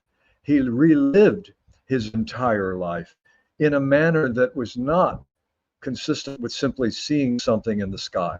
Well, that is a motif from near-death experience, the reviewing of your entire life in a very short order of time. So I think those are meaningful correlations between those kind of elements. And so I actually believe, even if this is an extraterrestrial, intergalactic phenomenon, it is also a psychic paranormal phenomenon. It is a both and these craft could be coming from other dimensions right here, crypto-terrestrial. I mean, I don't deal with trying to explain it in terms of any one theory, but there is a good case that can be made that there are parallel dimensions in time and space, that string theory speaks of 11 or 26 dimensions. A couple of good books out by Professor Mike Masters on time travel, the extraterrestrial hypothesis. You might get him on the show sometime. Very thoughtful advocate of the time travel phenomenon. So anyway, those are all for grabs, but the theories about where it's from are still far from complete. But we're asking the right questions. Yeah, man, great stuff. When you were a teenager, you used to have a little hiding place up on the roof of your parents' house, and you used to go up there, and you had an experience. What was that? I think our listeners will find this fascinating. Okay, I'll share it. And it's the first time I was 14 years old. It was 2 years after my UFO report in elementary school. And by the way, in my first book, I did not report either my near-death. My first book, Angels and Aliens, I didn't report my near-death experience. Didn't bring it in. I convinced myself that it wasn't relevant. After all, if I bring in my first-person experience as part of the full range of information, part of full range of evidence, why people might think I'm a biased reporter. Well, it's strange. It's a strange assumption that if you tell your own personal experience, that must make you biased. I mean, it doesn't make sense. In any case, when I was 14 years old, I would go up on the family roof against the family rules, my parents' rule, but sometimes when they were away, I'd go up and I would just lay on the back on a sloped part that was safe. And one day I was doing what I often was doing, was looking up into the sky with no purpose or aim, just gazing, and just like the song Up on the Roof, when this old world starts getting you down, go up on the roof and get peace of mind. When suddenly, as I looked into the sky, I had a sense that I was suddenly everywhere at once, but no place in particular. I felt a brilliance of some kind surround me, as if it was lifting me beyond time and space. Now, that's a pretty radical description. I don't know how long it lasted, but there was a especially moment of for a 14-year-old. I mean, with no orientation to our family was a very nominally religious family. We were not from any kind of devout, evangelical, or any other kind of prophetic tradition. We were the kind of family that thought it was good for good people to be seen going to church. We were not deeply devout. Okay, we went to church, but I had no orientation to religion. I now realize that was a religious experience, and I can tell you what it filled me with was that sense of brilliance. It was a sense of light, and that this was the true backdrop of reality. This sense of openness and spaciousness and sense of being everywhere at once, but no place in particular. The boundaries between me and the rest of the universe for that short period dissolved. And I had a sense, again, way beyond my cognitive pay grade at the time, 14, 8th grade, I think, I had a sense that life was intrinsically meaningful. There was purpose and value in the everyday events of life, and that had to include my own life. So I can remember climbing down from the roof on the TV antenna. We had a TV antenna that was built in the ground next to the house as a separate structure. When TV antennas were these big things, I climbed back down. When my parents came home, you can be sure I didn't say, "Hey, guess what? What'd you do today, Keith, after school?" "Oh, guess what? I had an experience of being everywhere at once and no place in particular, and that life is infinitely meaningful. That includes me. And it was the most true thing of all. And this reality is only part of a larger reality." No, I didn't say that. And I wasn't ashamed of it, because I actually believed that what I'd experienced was seeing, sort of like, remember in The Wizard of Oz, when the humbug, the fake, tells, when little Toto starts to pull on the curtain, and the Wizard of Oz, who's obviously a fake, is telling Dorothy, "Pay no attention to the man behind the curtain." Yeah. Well, I felt I was seeing behind the curtain. I felt that ordinary life was part of a larger reality. And later on, when I got older and went to college and took philosophy classes and some religious class, read some religious books about spirituality and so forth, and began to pursue spiritual issues, which became important to me as a result of those two experiences. I said, "Oh, that was a mystical experience." And mystics report experiencing the true nature of reality. So it was an interesting kind of sense. I learned to live with a double existence. Part of me knew these larger realities were the real ground of our being. It's really the basis of who we are. But I also learned to live a fairly effective life as a separate person with an individual life who didn't casually talk about these things at parties. There's an old line from the great German poet Goethe, Wolfgang Goethe. It goes like this: about any kind of really deeply powerful, true experience, tell a wise person, or else keep silent, because the masses will mock it right away. So when it comes to these experiences, I've become an expert in this sense. I tell people, "Keith, you've written about UFOs and near death and all of these things. If I had an experience, should I tell others?" And I say, tell someone in your life that you care about, that you trust. Maybe it will be clergy, maybe a counselor, a therapist, maybe a family member. But also you must know there are people not to tell them to. You might know that includes some of your family, maybe. Certainly don't hold a news conference. And don't necessarily you do not necessarily want to become a public figure around all of this. With this book, Wayne and Melissa, I finally decided the time has come. I've lived long enough that I'm not worried about my credibility. I've earned my chops with this phenomenon. People say to me sometimes, they say, "How did you give up investigative journalism to become a UFO researcher?" And I go, wait a minute, I accept the premise of your question. It is as an investigative journalist that I became a UFO researcher. This is a continuation. I've written stories about criminal justice, education, and health and fitness. I was a mainstream journalist for a while, and I'm proud of that work. I've got clips that I can show anybody that are like the daily news. But I decided to take those same skills, go into these phenomena. So it's not having given up being an investigative journalist. I write this as an investigative journalist, but that includes, why would I exclude my own experience? That doesn't make any sense. Right. Well, when you read or wrote about that experience, and I started thinking, and what you just said is making me think that there is something to, like, I think, is it Catholics that go, Father, Son, Holy Spirit, right?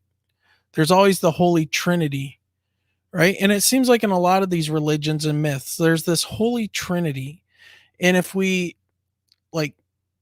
expand that out, starting with us, we have the mental, we have the physical, and we have the spiritual, right? Some are subjective, some are objective, something maybe in between. Now, expand that out. And I'm just wondering if these things that we're seeing and we're experiencing, this paranormal, is trying to get us to understand that we shouldn't put all of our eggs in one basket and just be all nuts and bolts UFO people. We're going to get into the craft and fly it, and we're going to shoot them down and all this, like they're another aircraft. Kick the tire, move the landing gear. You know, some people have said, well, wait a minute, you lay this at the doorstep of religion? No, I don't lay it at the doorstep of religion, but I say these experiences may very well be what in other eras were recorded as religious experience. I mean, Ezekiel's wheel. What was Ezekiel's wheel? I'm not a biblical scholar, and I'm not saying Ezekiel's wheel was a, quote, UFO, but the larger frame of reference, he had a miraculous, non-ordinary experience. Moses and the burning bush. What was a burning bush? Was that something that his psyche in his era could only frame as a burning bush? I don't know, but I do know, I do deal in this book. I have a chapter called Who Do We Think We Are? And I use that rhetorical question to say, we need to be open to the possibility that our own nature is greater than we realize. And that includes such things as sacred geometry. And symbol systems are very powerful. Many people who are not even deeply religious in a moment of terror or threat will call upon the white light of Christ, might sometimes recite the name of Jesus. They're not particularly devout, but it has power, they find.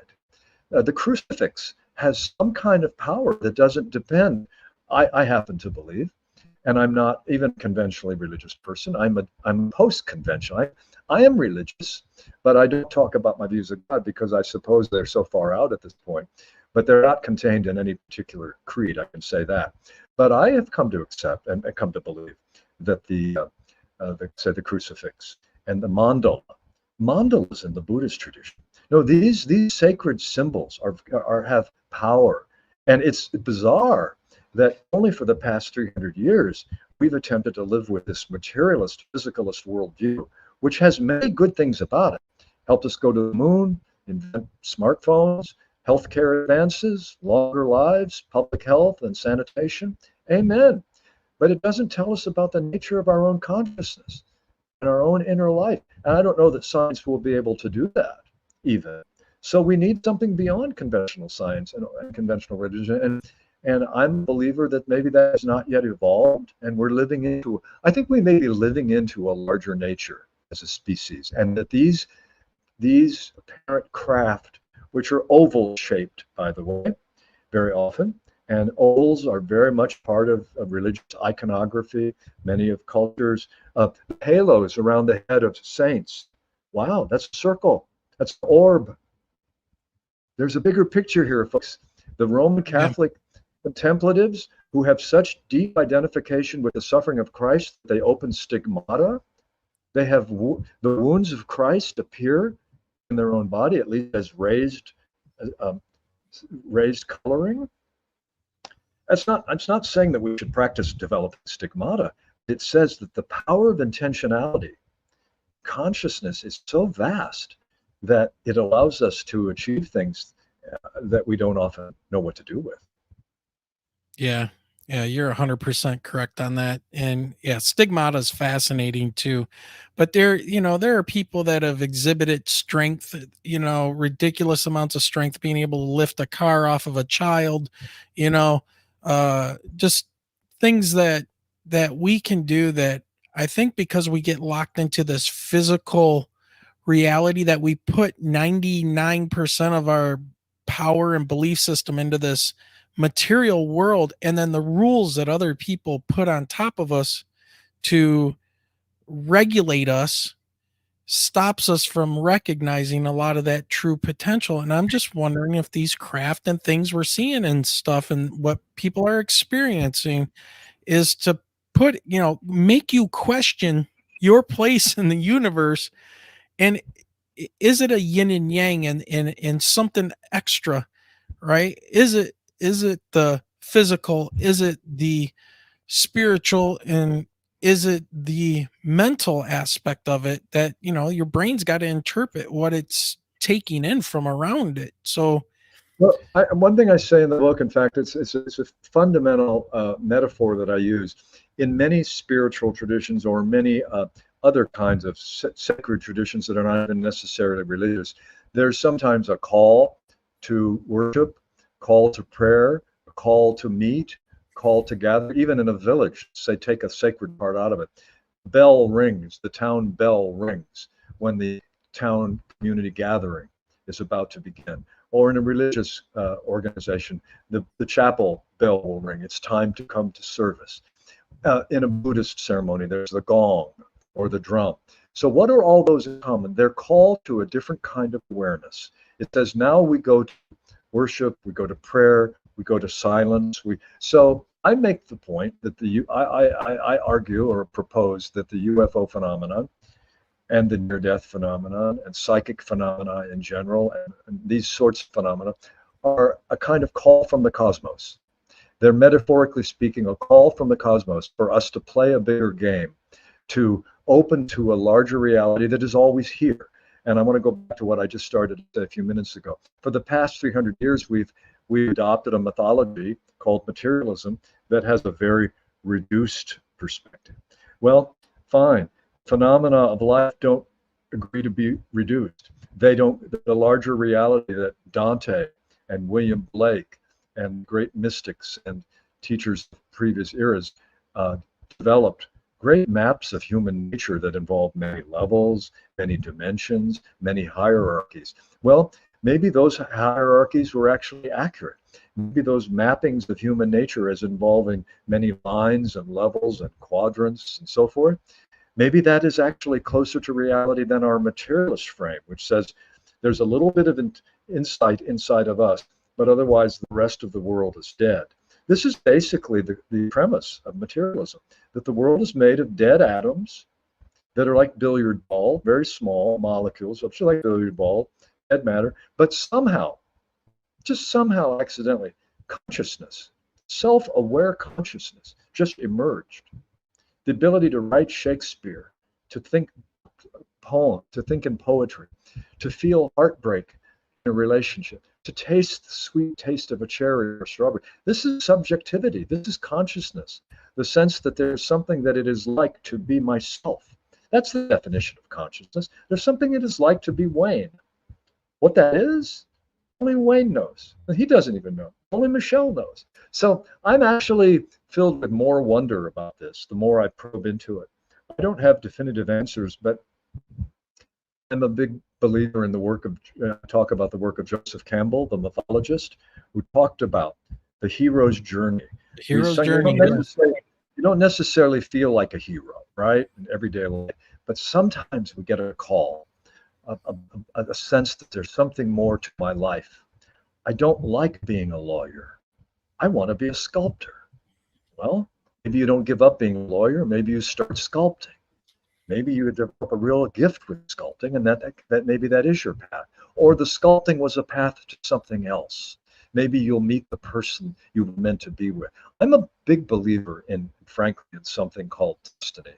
I don't use the Hallmark card framework for it, because destiny and fate are very big words. You know, we tend to think of them in terms of certain kinds of movie or plot lines. But I think we generally do have those moments in life when we have a sense that there's something larger that I'm here for. So that's what the hero's journey is. That's what Joseph Campbell described, that we look in the myths of all cultures. The hero is called to adventure, goes on a quest to bring something back to the community, some kind of a boon. So I'm actually urging everybody to think a little more grandly about your life. Now, what's it got to do with UFOs?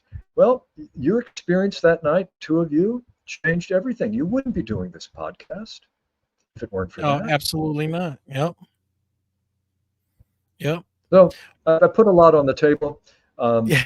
If someone want to go to some of your listeners, or I mean, you run the show, but anyway, I'm enjoying the conversation quite a bit. Well, I got a few other things I want to get through, especially something that I messaged you about earlier today, and I think our listeners are going to be a little bit shocked about some of the stuff I'm about to say. So, if everybody hasn't heard yet, Lou Elizondo's book Imminent has been leaked about 3 weeks early, and people have been shredding it, reading it, holding it up as gospel, throwing it down as trash, and talking about certain aspects of it. I was privy to getting a couple excerpts of the book from somebody else who was talking about it, and I didn't want to get into getting the actual book or anything, but there were some things that they talked about that I wanted to bring up with you specifically, Keith. So there's a couple things here. It's kind of long, but I'm just going to read through this whole thing and talk to whatever aspects of this you want to talk about. So Lou Elizondo writes, credible sources, including those involved at ATIP, told me the facts from several historic UAP crashes from which non-human bodies were recovered by the U.S. in addition to the Roswell crash. So that's the first statement. The second one is a little bit longer. And it says, talking about implants. When researchers scraped away the human tissue, so he's talking about seeing this happen with an implant, they find objects that resemble a technical device in size and shape, but without any circuitry whatsoever. I once handled one of these implants myself, provided to me by a hospital in the Department of Veterans Affairs, where it had been removed from a U.S. military service member who had encountered a UAP. The material, no longer or wider than a joint of one of your fingers, looked more like a microchip encapsulated by a slimy, semi-translucent casing of tissue. It looked very similar to mother of pearl. Under a microscope, it was still moving somehow. The doctors hypothesized that it had its own metabolism. OSAP and ATIP had also obtained photographs of these sorts of tiny objects from living foreign military pilots. Some of the specimens that have been removed from individuals were allegedly sent to various medical institutions such as the Centers for Disease Control and Prevention, the Food and Drug Administration, and then I just cut it off there. All right, there's a lot there.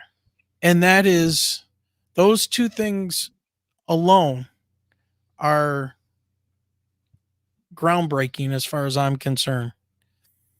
But I guess it's going to come on to, where do you fall on which side of the fence? Do you agree with Lou Elizondo, or is he a plant and a counterintel guy sent to destroy ufology? I mean, one or the other. I don't have a dog in the fight, but this I find to be extremely unnerving, but yet like that's breaking the fourth wall of ufology right there, if what he's writing is true. So, and I guess I can go into, do you think there is some kind of a government cover-up and UFO retrieval teams, and that this stuff, what he's writing about is 100% accurate? Well, there's a lot there. We've not got government transparency for sure. We know that because the very fact that the ATIP, the Pentagon group, was investigating a phenomenon was officially non-existent. And so, at so many levels, even the Roswell, whatever happened, whatever crashed there, we've not gotten the full story. It was not a weather balloon so there's that point is certainly true. So as for Lou, I don't know. I'm waiting for his whole book. I'm waiting to see what he, how those sections are in context, and what the full story is. So, yeah, I'm open. He's making empirically testable claims.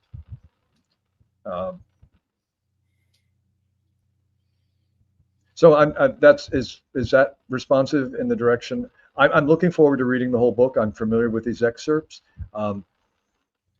It's going to be interesting to see how he sources those stories, and I'm interested in how it plays in the culture. What he said when he goes on TV. He's going to get on the big shows. Going to be on the Today Show, no doubt, the morning shows, the evening shows, the 60 Minutes, so forth.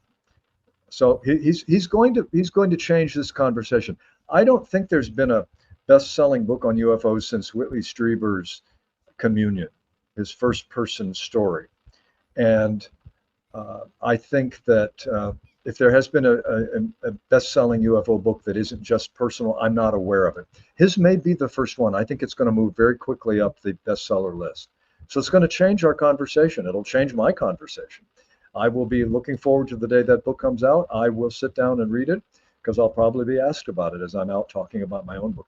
I consider Lou an ally. I can say that. I've not met him, but I have no reason to doubt his integrity. The fact that he has a counterintelligence background, he was, by his account, he was called in one day to talk about his portfolio, what he was doing in his work.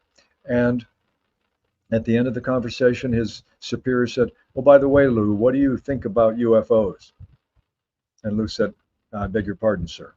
Could you repeat that? What do you think about UFOs?" And if I recall Lou's response, he said, "Well, I don't think about UFOs. And in other words, I don't have any opinions about them." And the point is, his superior said, "Well, that's what I wanted you to hear. Because based on your record and counter intel, I'm going to give you a new assignment. Your portfolio now includes our investigation of UFOs, which we call UAP. Now we're going to bring you in." So I have no reason to think his counterintelligence, I understand some people think his counterintelligence background makes him an agent of a kind of controlled disclosure that is not to be trustworthy. I understand the suspicions. So I'm willing to hear him out. I'm not going to reach any conclusions until I see what he actually says. And by the way, the book was vetted. He couldn't be writing this. Let's be understood. It doesn't mean that if the book is allowed to be published, that the Pentagon, the government confirms what he's saying is true. They're simply saying that it doesn't violate national security secrets to say these things. So that's an important distinction. That's an important distinction to make. There are probably some things, if you've seen the podcast he's been on for the past few years, you know his standard response. It's almost rote. He said, "That's a great question, Joe Rogan, but I can't answer it. I can't go there." Well, he's going to have to go there on some things, but we'll see what he's allowed to say, or what even it means to be allowed to say. He cannot disclose methods and sources of our intelligence apparatus. That's absolutely his patriotic duty, and it's more his legal duty. But we'll see, short of those criteria, what he really says, what he's going to be saying in this book called Imminent, which is imminent. It'll be out in about 2.5 weeks. Yeah. Well, Keith, just a quick note. I wanted to let you know that your video has frozen up, but you're still sounding good and coming through loud and clear. So I wouldn't worry about it. Maybe it'll clear itself up as we go along here.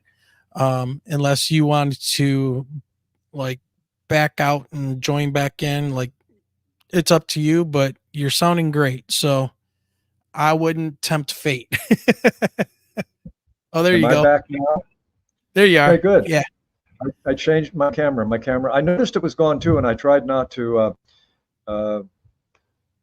tried not to let it disturb me. I said, "Well, I've disappeared physically, but I'm still talking." And you froze up for a moment too. But anyway, okay, here I am again. All right, perfect. All right, that was the government trying to keep me from telling the truth, but I refuse to be silenced, you people. I refuse. Do you hear me? That's right. Which is funny because I'm going to go to a question that one of our listeners has asked, and you know what? I'm going to have to start charging money, like 50 cents, if you want your question asked of the guest. No, I'm just kidding. All right. Does Keith ever touch or have an opinion of Men in Black? Are they government agent? Are they threatening aliens sent to stop UFO research, etc.? So that's a good question. And Nane is one of our main people that follow this podcast, and he has incredible questions. So what's your thoughts on Men in Black? I don't write about them in this book. In my former book, I touch on them, but even then, Angels and Aliens, no longer in print, but I don't go into depth. I will say I got to know a researcher who likewise shares the paranormal dimensions of some aspect of it, shares a belief that there's a paranormal dimension. He told me when he was a young graduate student doing a PhD. He was going to do his graduate PhD dissertation on UFO stuff. He was a folklore student, but he took the phenomenon very seriously. So folklore doesn't mean he was explaining it away as non-real, but it was covering it as folklore. He described to me in a way that I found very convincing that he would be at the library doing research, and strange characters in black suits with pasty faces and who did not seem to have the full control of their bodies in terms of their gait. That's why the question that Nate is asking, are they aliens? Are they simulated beings? Because of that weird staccato walking gesture. He found, he saw them, he noticed they were looking at him. He felt just absolutely a sense of dread as he looked at him. He was not a superstitious person. So that's a personal example, a personal anecdote I share. John Keel, Keel, no longer alive. He wrote some of the early books in the 1950s and 1960s, including the Trojan Horse, Operation Trojan Horse. He came to believe that this is not an extraterrestrial phenomenon, or that it certainly has a paranormal dimension, and that the men in black are not of this world. They are paraphysical simulation. So then there's also the view that it might very well be government agents sort of following it. But how would they know that my friend, a folklore student, was at the New York Public Library on that day at that time? So that is one that I could, well, I don't have more to say, but I find it truly, to use the term, uncanny. There's an uncanny dimension to that one, for sure. Okay, Nate also asked another question a lot earlier, and I think we're at a good place that we can ask this of you. Does the evidence lead to Wright-Patterson, Area 51, Skinwalker Ranch, or is there something else that your reporting has, you know, kind of shine the light on, I guess? Apparently what was gathered up at Roswell was important enough that the government military went door to door in Roswell, because they didn't find it for a few days afterwards. That was what made it such a mess, including the aliens, the supposed aliens who had been really sunbaked by that time and had been scavenged, according to some accounts. There's other accounts that an alien was taken alive. But in any case, the military certainly cared enough about what had crashed out there that they went door to door and said, if you picked up any of this stuff, you get it back. You cannot keep it, and you get in real trouble if you keep it. So whatever it was important enough. It is also alleged that whatever it was taken off to Wright-Patterson, Wright Air Force Base in Dayton, Ohio, or outside of Dayton, maybe Vandalia. As for Area 51, that is just such a rabbit hole. I won't go down there tonight, but it is it's a top secret outfit. And as for Skinwalker Ranch, I've talked to people who've been there, including Robert Bigelow. I don't know him well, but I had one conversation with him. And he ended up selling that property. He bought it in order to study it, and found that it was not easy to study because the phenomenon has an intelligence of its own and is not necessarily interested in being documented in the ways that, that people with equipment like to do it. I'm aware of the TV show Skinwalker Ranch. I don't watch it regularly because it's just at some point I need to watch more comedy than shows like this. But I have firsthand reports from people who've been there that described truly out of this world experiences, whether it's extraterrestrial craft or interdimensional craft. Something seems to be going on there. I know the debunkers have a field day with it, so I don't argue with it. I'm with them. But anyway, those are three, Wright-Patterson, Area 51, and Skinwalker Ranch are all three very, powerful symbolic categories for stuff that I can't nail down for you. I wish I could. Well, I want to kind of start wrapping this up and hit you with kind of a larger question here. And it revolves around the year 1994. And there's a reason why I'm going to bring this up. So here in Michigan, it was a highly active year for UFOs. On the East Coast, what we discovered, which got no media coverage other than a few news articles, was huge flying black triangles hovering over Flint, Michigan, children seeing them. One of our friends who became a friend of ours after being on the show multiple times experienced one of these things hovering right over US 23 up near, I want to say, what was that? What's the city, Michelle? Linden area, I think, just south of Flint, right? It was like in the Linden area. And some other people, and there was a abduction, and those things are all recorded with MUFON that happened in 94 on the east side of the state. On the west side of the state, it was really active. We had UFOs being tracked by National Weather Service radar operator Jack Bouchon, who we've had on this show multiple times. He's a good friend of ours from your state, again, Florida. Oh God, that was all along the western seaboard. Yeah, that was on Holland, Muskegon. Yep, yeah, all the way down to like Battle Creek and stuff. They were reporting these things. So it was so intense on the west coast of the United States, or on the west coast of Michigan, that Netflix even devoted an unsolved mystery show to it, and it was like season 3 episode 4, and it was about the UFO sightings, and Jack Bouchon was the main focus of it. And the reason I bring that up is because I've noticed, and I saw in your book, that you had researched things that were happening in 94 but in a different part of the world, and that would be Zimbabwe. And this is one of the areas that Michelle has always wanted to be very interested in and start investigating on her own. What happened with those 60 school children?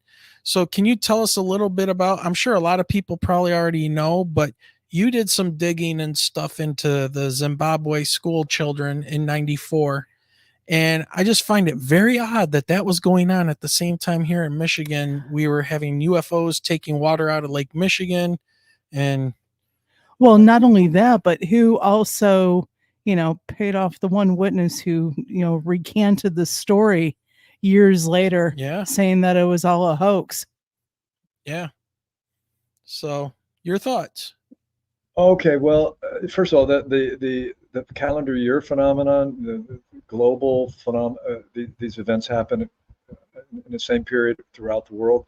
It lends credence to the idea that this is almost like a cybernetic phenomenon that has feedback. Cybernetics is this fancy term for feedback systems. The thermometer in your house, you turn it to 70, it will keep the house at that temperature. And when it gets 70, it goes off. And then when it gets too hot, it goes back on, the air conditioning, etc. So it has a self-monitoring. This phenomenon may be monitoring. And by monitoring, it doesn't even necessarily mean surveillance, but it may be taking the measure of many different aspects of life on this planet in its appearances. It may be almost compensatory, right?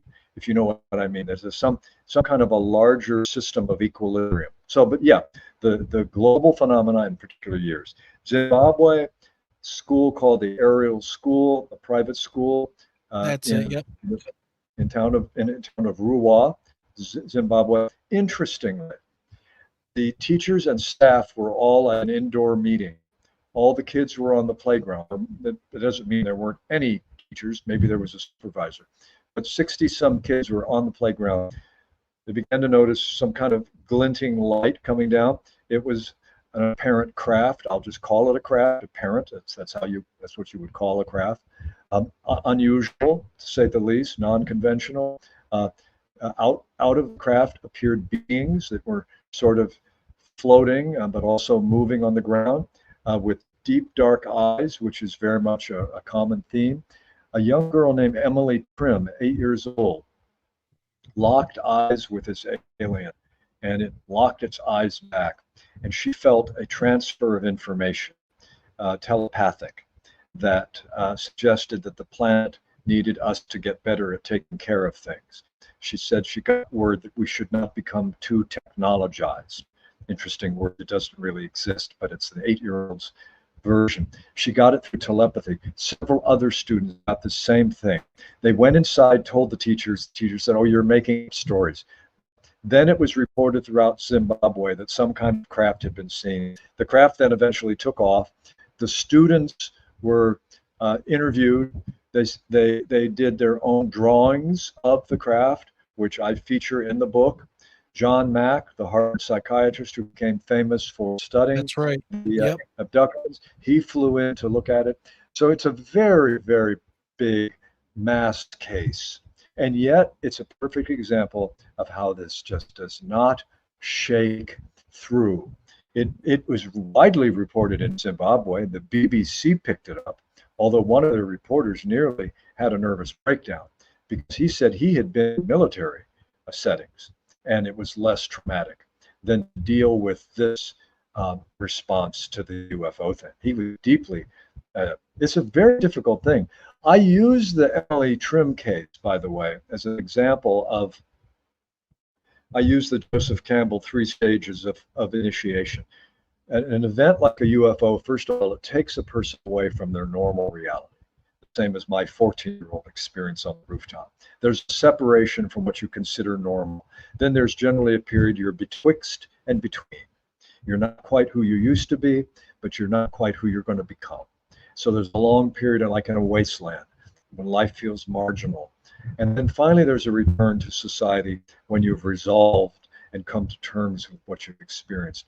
Well, Emily, young Emily and her brother were from a Christian family, and a particular kind of Christian family whose parents told her, what you say you saw didn't happen. Just complete denial response. And it became such that the parents decided to take their 2 children, Emily and her brother, out of the school in Africa, back home to Canada, into the religious school. And Emily, during a period of several years, was never able to process what she had seen that day, including that haunting look of the alien making eye contact. So she was invited back to a class reunion. Long story short, she met with a local tribesman, an indigenous spiritual teacher, when she went back for her class reunion, at which time, by the way, she finally talked with other students who at the time were not able to process it.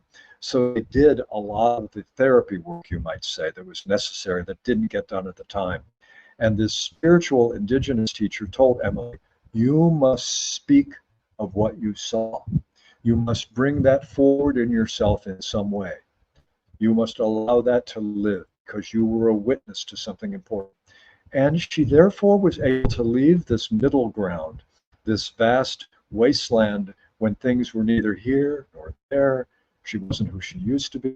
She was an artist. She developed a greater ability with her artwork.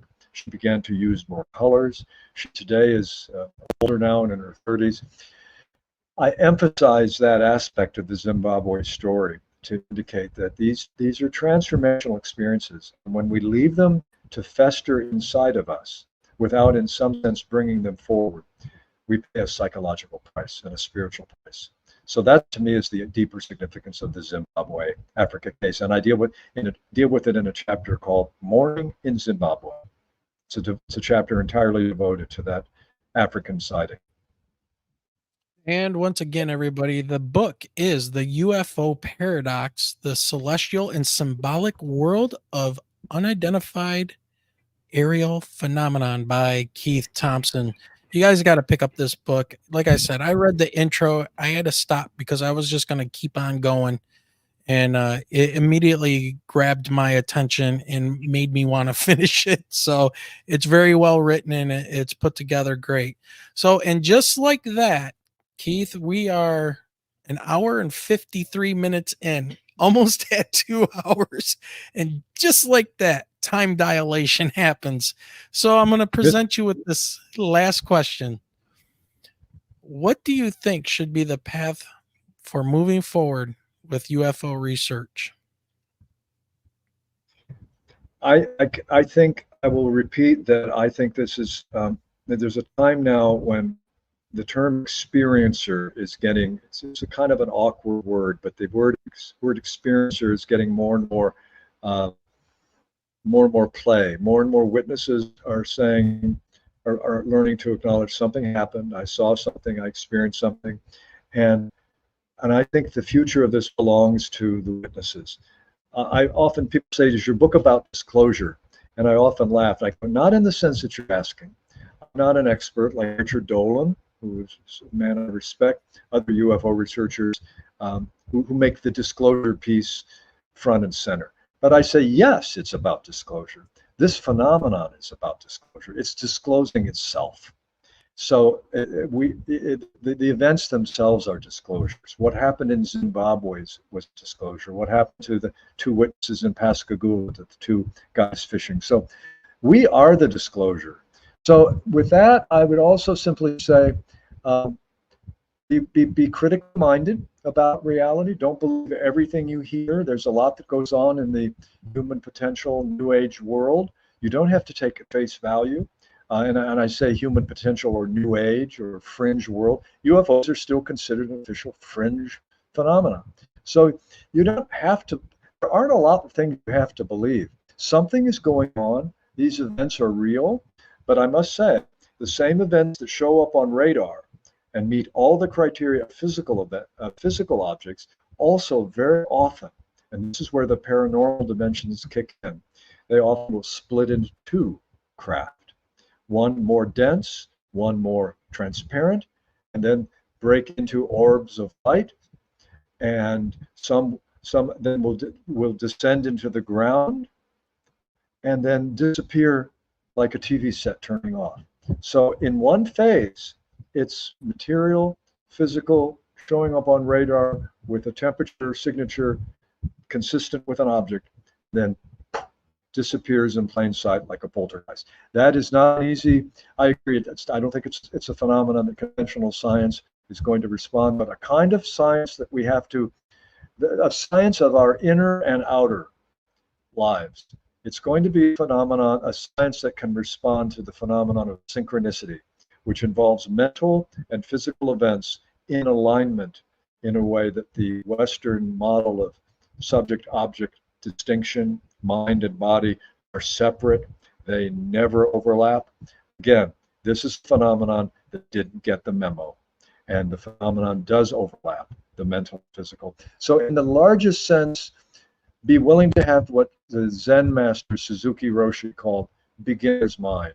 Toward this phenomenon, remember, it is in the mind of the beginner that anything is possible. Keep beginner's mind.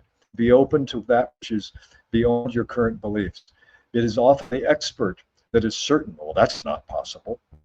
Suzuki Roshi said, in the beginner's mind are many possibilities. Many things could be possible. In the expert's mind, there are very few possibilities left because they figured it all out. So be willing to trust what you do know, but be willing to trust also that you only know a small part, and let it unfold. Well, Keith, this has been a great conversation. This interview has been amazing. Your book is amazing. I'm telling everybody out there, you have to read this book. So your social, it's available in print, in ebook, and it's also an audiobook. It's available to order as an audiobook now. It won't be available for a few more weeks to actually download. I know I spent the time in the studio. I narrated it myself, so I know the book is there. That's a, if you've never narrated, most people have never narrated a book. That's a lot of work. One thing to write a book, the other to recite it in the studio. Anyway, all 3 formats, print, ebook, and audiobook, are all available. All right. What about your socials? How can people find you out there? You can find me on X or Twitter at Keith Thompson, all one word, Keith Thompson 1, number 1. And my website, I don't do any other social media related to the book. My website is thompsonatlarge.com, Thompson with a P. And if in doubt, after hearing this, just look up Keith Thompson, do a web search, Keith Thompson, UFOs. When I was in the 6th grade, I never had an idea that that's how the world would find me, but I'm the Keith Thompson of UFOs. You'll get to my website if you plug that in as a search term. Awesome.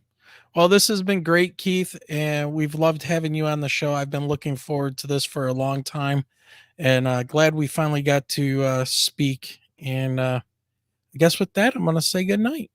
Well, thank you. I'm glad the camera got fixed there near the end. And I very much appreciate it with both of you, Wayne and Michelle. It's very good meeting you, and maybe we'll do it again sometime. Yeah, absolutely. Sounds good, Keith. Thank you so much. All right. Thank you, Keith. All right, everybody. Whew. I knew this was going to be a killer show. I knew it. But it's about 2 hours now. Michelle, I think it's that time. Go to the polls. Go to your poll yeah. question. All right. So just asked a quick poll, a very horrible question. Do you think it's all a government cover-up? So it's badly worded, but 67% say yes, it's a government cover-up. So is there a government cover-up is what I meant to type. And 33% said no. So I was going to say the English teacher in the house did not form that question. Well, whatever, English teacher. That's why I married. That's why a science teacher marries an English teacher. So you got live spell check happening all the time. We have stories of me yelling at him from downstairs, upstairs when he has used the wrong version of "your" in a Facebook post. I will make him go in and edit it. Come on, I'm more for figuring out logical problems and coming up with experiments and stuff, not spelling. That's not my job. No, it's mine. All right. Thank you everybody for hanging out with us tonight. It's a long show, and I know we were just on Friday for an hour with Michael Roser from Dark Hour Paranormal. That was a quick show. But I don't know. Wayne's talking about doing a bonus episode while I'm down south. yeah, so on the 11th, I may be doing a solo show or so seeing who I can grab to come on. Maybe we'll hang out. I'm gonna go see my dad. Yes, you are. So School starting soon. I'm gonna borrow your T-shirt with the slogan on it that says, "In my defense, I was left unsupervised." Yeah, guess what? No, I'm taking that shirt with me. All right, everybody. Thank you for watching the show tonight. I hope you enjoyed it. Please pick up Keith's book. You're going to want to read it. I think a lot of people in our audience are going to really enjoy it and be able to get something out of it. So with that said, Michelle. Have a great night, everyone. Have a great night, everybody. And remember, keep those eyes to that. What? Oh, the sky. Definitely the sky. Yeah, definitely keep your eyes to the sky.